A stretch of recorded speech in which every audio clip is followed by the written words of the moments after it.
Lionel Messi Barcelona ছাড়তে চাওয়ার পর দুই পক্ষের অনর অবস্থানে যে সংকট তৈরি হয়েছে তার একটি সুষ্ঠু সমাধান সবারই কাম্য। এতদিন সেই সমাধানের পথে কাটা হয়েছিলেন বার্সা সভাপতি হোসেপ মারিয়া বার্তোমেউ। 70 কোটি ইউরো রিলিজ ক্লজের এক পয়সা কমেও মেসিকে ছাড়তে নারাজ তিনি। অন্যদিকে বিনা ট্রান্সফার ফিতে বার্সা ছাড়তে চান মেসি। এ নিয়ে দ্বন্দ্ব চরমে পৌঁছার পর অবশেষে বরফ গলার আভাস মিলেছে। ন্যু ক্যাম্পে আজ মেসির বাবা ও এজেন্ট হোর্হে মেসির সঙ্গে বৈঠকে বসবেন বার্তোমেউ। মেসির বাবার চাওয়া দুই পক্ষের জন্যই এটি শান্তিপূর্ণ ও লাভজনক সমাধান, যাতে মাথা উঁচু করে প্রিয় ন্যু ক্যাম্প ছাড়তে পারেন আর্জেন্টাইন ফরওয়ার্ড। এইখানেই বিপত্তি।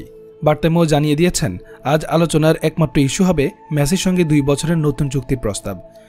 তবে ক্লাবের সর্বকালের সেরা খেলোয়াড়ের সঙ্গে সভাপতির এমন একঘেয়ে আচরণে বিভক্তি দেখা দিয়েছে বার্সা বোর্ডে।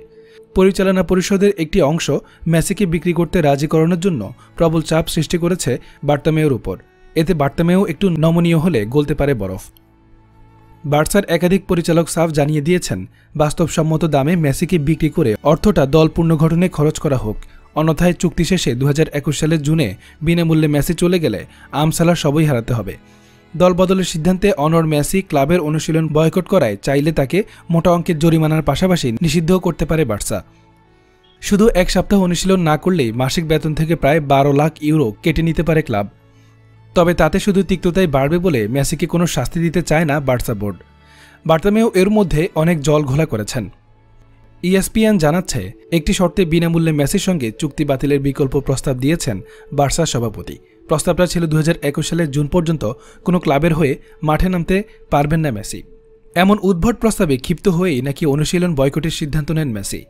এখন পরিচালনা পর্ষদের চাপে বার্তোমেউ নমনীয় হলে মেসিকে কেনার জন্য বার্সার কাছে আনুষ্ঠানিক প্রস্তাব পাঠাবে ম্যান সিটি। অঙ্কটা 200 মিলিয়ন ইউরোর বেশি হলে দল ঢেলে সাজাতে সমস্যা হবে না কাতলানদের। মেসির পাশাপাশি রকিতিচ, সুয়ারেজ ও ভিদালের শূন্যতাও পূরণ করতে হবে বার্সাকে। এদিকে 3 বার না বলেও বার্সাতে খেলেছেন মেসি। ধারণা করা হচ্ছিল এবারও একই ঘটনার পুনরাবৃত্তি ঘটাবেন তিনি। তবে সেই ধারণাকে মিথ্যা প্রমাণিত করে অবশেষে সাবেক গুরু পেপ গার্দিওলার ছায়াতলেই যাচ্ছেন লিওনেল মেসি। 20 বছরের সম্পর্ক ছিন্ন করে স্প্যানিশ ক্লাব বার্সেলোনা ছেড়ে মেসি যোগ দিতে যাচ্ছেন ইংলিশ ক্লাব ম্যানচেস্টার সিটিতে। এ তথ্য নিশ্চিত করেছেন ESPN UK। সংবাদ মাধ্যমটি জানিয়েছে, 5 বছরের চুক্তিতে 700 মিলিয়ন ইউরোতে ম্যান সিটিতে যেতে রাজি হয়েছেন মেসি। আর এই অঙ্কটি হল মেসির বার্সা ছাড়ার বাই আউট ক্লজ। এর আগে আর্জেন্টিনীয় কিংবদন্তির সঙ্গে কথা বলতে বার্সেলোনায় যান ম্যান সিটির ডিরেক্টর অফ ফুটবল চিকি বেগিরাস্তাই। স্পেনের প্রচার মাধ্যমগুলো জানায়, মেসি যে ম্যান সিটি ক্লাবে যেতে পারেন তা স্বীকার করেন ক্লাবটির প্রেসিডেন্ট পদপ্রার্থী টনি ফ্রেকজাইও। ফ্রেকজাইওয়ের এমন বক্তব্যের পর এক প্রতিক্রিয়ায় ইংলিশ প্রিমিয়ার লিগজয়ী লিভারপুল কোচ ইউর্গেন ক্লপ বলেছেন, মেসি এলে সিটিকে হারানো আরও কঠিন হয়ে যাবে। বার্সা ছাড়ার বিষয়ে club president Josep Maria Bartomeu গো ধরেছিলেন, ফ্রি ট্রান্সফার নয়, buy out clause 700 million euro পেলেই তারা মেসিকে ছাড়বেন। তবে বার্সার বোর্ডের কেউ কেউ কিন্তু প্রেসিডেন্টের মতে বিরোধী ছিলেন বলে দাবি করেছে স্পেনের নামী এক পত্রিকা। তাদের বক্তব্য, আর্জেন্টিনীয় কিংবদন্তিকে বিক্রি করার জন্য যৌক্তিক এবং কাণ্ডজ্ঞানহীন মূল্য ধার্য করাটা ঠিক নয়। এমনটি করলে মেসিকে ছেড়ে দেওয়ার সিদ্ধান্তের দিকেই ঠেলে দেওয়া হচ্ছে। ফুটবল মহলের ধারণা ছিল 700 মিলিয়ন ইউরো অর্থাৎ বাংলাদেশি মুদ্রায় 7,000 কোটি টাকা দিয়ে মেসিকে নিতে পারে একমাত্র ম্যান সিটি, আর সেটাই সত্য হতে যাচ্ছে। এবার আসি ক্রিকেট প্রসঙ্গে। ঠিক এই সময়ে বাংলাদেশ সফরে থাকার কথা ছিল নিউজিল্যান্ড দলের। 2 দল ব্যস্ত থাকার কথা ছিল টেস্ট সিরিজ নিয়ে, কিন্তু করোনা ভাইরাসের প্রকোপে সফরটি স্থগিত হওয়ার ঘোষণা আসে গত জুন মাসেই। সিরিজটি অবশ্য ভেস্তে যাচ্ছে না। আগামী বছরের মাঝামাঝি সিরিজ আয়োজন করা নিয়ে নিউজিল্যান্ডের বোর্ডের সঙ্গে আলোচনা একরকম চূড়ান্ত হয়েছে বলে জানালেন বিসিবির প্রধান নির্বাহী নিজামুদ্দিন চৌধুরী। করোনা ভাইরাসের কারণে ঘরের মাঠে নিউজিল্যান্ডের পাশাপাশি অস্ট্রেলিয়ার বিপক্ষে সিরিজও স্থগিত হয়ে গেছে। এছাড়াও স্থগিত হয়েছে পাকিস্তান, শ্রীলঙ্কা ও আয়ারল্যান্ড সফর। শ্রীলঙ্কার বিপক্ষে সিরিজটি নতুন সূচিতে হতে যাচ্ছে আগামী মাসের শেষ দিকে। বাকি সিরিজগুলো নিয়েও বিসিবির প্রধান নির্বাহী আসার কথা শোনালেন মঙ্গলবার বিসিবিতে সংবাদ মাধ্যমের মুখোমুখি হয়ে। আপনারা জানেন যে আমাদের 4টা সিরিজ স্থগিত হয়েছে, অস্ট্রেলিয়া, নিউজিল্যান্ড, শ্রীলঙ্কা ও আয়ারল্যান্ডের বিপক্ষে। এর বাইরে একটি টেস্ট বাকি আছে পাকিস্তানে। যেহেতু মাত্র একটি টেস্ট, তাই অল্প সময়ের একটা উইথড্র দরকার হবে। এটা আমরা পাকিস্তান ক্রিকেট বোর্ডের সঙ্গে আলোচনা করে ঠিক করব আশা রাখি। এছাড়া নিউজিল্যান্ড ক্রিকেট বোর্ডের সঙ্গেও আমাদের একটা বোঝাপড়া হয়েছে যে আগামী বছর মাঝামাঝি সময়ে আমরা সিরিজটি নিশ্চিত করব। শ্রীলঙ্কার সঙ্গে সিরিজটি তো চূড়ান্তই। এর বাইরে অস্ট্রেলিয়া ও আয়ারল্যান্ড ক্রিকেট বোর্ডের সঙ্গেও আমাদের আলাপ আলোচনা চলছে। আয়ারল্যান্ডের বিপক্ষে সিরিজটি আইসিসি ওয়ানডে লিগের অন্তর্ভুক্ত বলে আসার জায়গা বেশি বলে মনে করছে বিসিবি। তবে অনিশ্চয়তা বেশি অস্ট্রেলিয়ার বিপক্ষে সিরিজ নিয়ে। আমরা চেষ্টা করব অস্ট্রেলিয়ার সিরিজটি যে কোনো সুবিধাজনক সময়ে করার। আসলে আমরা প্রস্তুত থাকলেই তো হবে না, অস্ট্রেলিয়ার মতো একটা বড় দলের ফাঁকা সময়ের ব্যাপারও আছে। নির্ধারিত সময়ের মধ্যেই সিরিজটি কনফার্ম করতে হবে। আইসিসির যে নির্ধারিত সময়সীমা আছে, এছাড়া আয়ারল্যান্ডে ওয়ানডে টুর্নামেন্টের খেলা, সেক্ষেত্রে আইসিসি সময়সীমা বর্ধিত করার একটা পরিকল্পনা রয়েছে। সেই বর্ধিত সময়সীমার মধ্যেই আমরা আশা করছি যে হয়তো শেষ করতে পারব।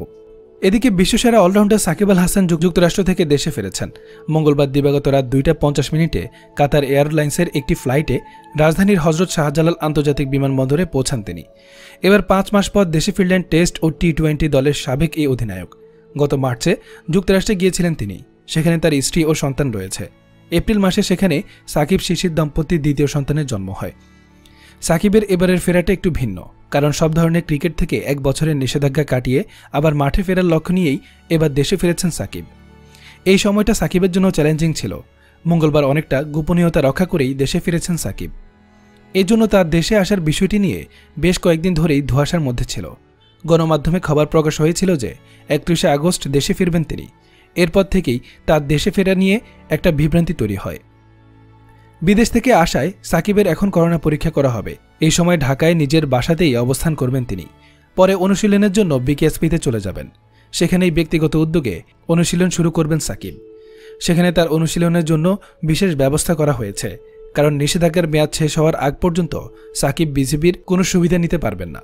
সাকিবের নিষেধাজ্ঞার মেয়াদ শেষ হবে 28 অক্টোবর, অর্থাৎ 29 অক্টোবর থেকেই সাকিব আবার আন্তর্জাতিক ক্রিকেটে ফিরতে পারবেন। বাংলাদেশ দলের শ্রীলঙ্কা সফরের 3 ম্যাচের টেস্ট সিরিজের প্রথম টেস্ট আগামী 24 অক্টোবর শুরু হওয়ার কথা রয়েছে। সাকিবের নিষেধাজ্ঞার মেয়াদ শেষ হওয়ার 4 দিন আগেই শুরু হবে এই টেস্ট। তাই সিরিজের দ্বিতীয় টেস্ট থেকেই টাইগার একাদশে সাকিবের নাম থাকার সম্ভাবনা রয়েছে। দেশে করোনার প্রাদুর্ভাব শুরুর পরই যুক্তরাষ্ট্রে চলে যান সাকিব। সেখানে পৌঁছে যুক্তরাষ্ট্রের উইসকনসিনের একটি হোটেলে 14 দিনের আইসোলেশন শেষে পরিবারের কাছে ফিরেন তিনি। মূলত সন্তান সম্ভবা স্ত্রীর পাশে থাকতে যুক্তরাষ্ট্রে গিয়েছিলেন সাকিব। গত 24 এপ্রিল দ্বিতীয় কন্যা সন্তানের জন্ম দেন সাকিবের স্ত্রী উম্মে আহমেদ শিশির। এর আগে 2015 সালের 9 নভেম্বর প্রথম সন্তানের বাবা হন সাকিব। বাংলাদেশ দলের হয়ে এ পর্যন্ত 56 টেস্ট, 206 ওয়ানডে ও 76টি টি-20 আন্তর্জাতিক ম্যাচ খেলেছেন সাকিব। ভারতীয় এই অলরাউন্ডার টেস্টে 3862, ওয়ানডেতে 6323 এবং টি-20তে 1567 রান করেছেন। ক্রিকেটের সব ফরম্যাটে মোট 14 সেঞ্চুরি এবং 80টি হাফ সেঞ্চুরি করেছেন তিনি। সুপ্রিয় দর্শক, এ সম্পর্কে আপনাদের কি মতামত অবশ্যই কমেন্ট করে জানাবেন। ধন্যবাদ।